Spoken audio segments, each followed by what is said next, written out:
Mary Ann Russ, and she's a tech journalist, and she's joining us from London. Mary Ann, good to have you with us. All right, let's think. What are your thoughts on Clubhouse? Do we really need another social network? I mean, the point of Clubhouse is that it's a different social network. Some people really like podcasts. Some people really prefer voice. So it's basically a different option that we don't already have. So in that sense, you could say it would be good to have that.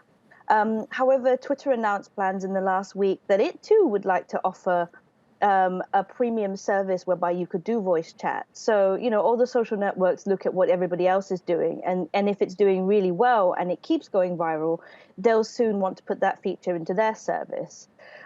What do we really need it? I mean, it would just depend on the people who feel there's something special.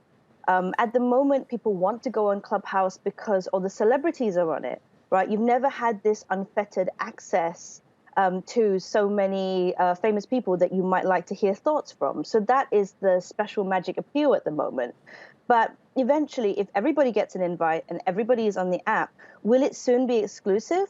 Will celebrities still want to go online and talk about it? Or is this just something that everybody's doing because we're bored at home because of lockdowns? I think there might be a lot of that boredom at home, Mary Ann, about it. And that exclusivity thing is important, isn't it? Faisal mentioned in his package a couple of times the word hype. It does feel like there's a lot of hype behind this, people jumping on it. And I wonder if, when everyone gets on it, if it will lose some of its cachet. Well, that's essentially the problem, right? This is something that was, most technical innovations are first used by people in Silicon Valley.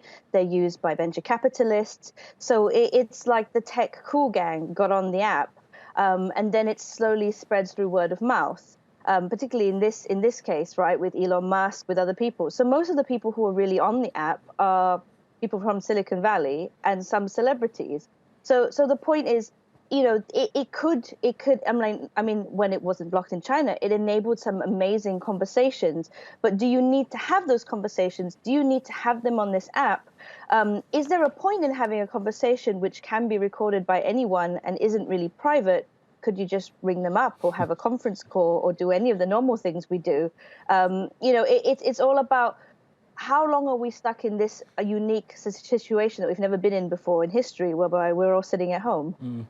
Yeah, it really is interesting, and it makes me think as well, if you will indulge me, that it goes back to kind of, I'm even too young for this, but two-way radios, right? Like there was a time when people were sort of sending out these messages, truckers were doing it. It feels very much like that. It kind of reinforces the cyclical nature of these technologies and sort of the trend they come back around to us. I suppose so. I never really had a walkie-talkie, but in school we did tin cans and a piece of string. It's the idea of commuting with someone else and having them talk back, right? So I suppose that could be part of the appeal. It's this mass chat room, but a lot of people are logging on to listen to what the celebrities have to say, right? So, and the idea that you might be able to ask them a question and have them answer.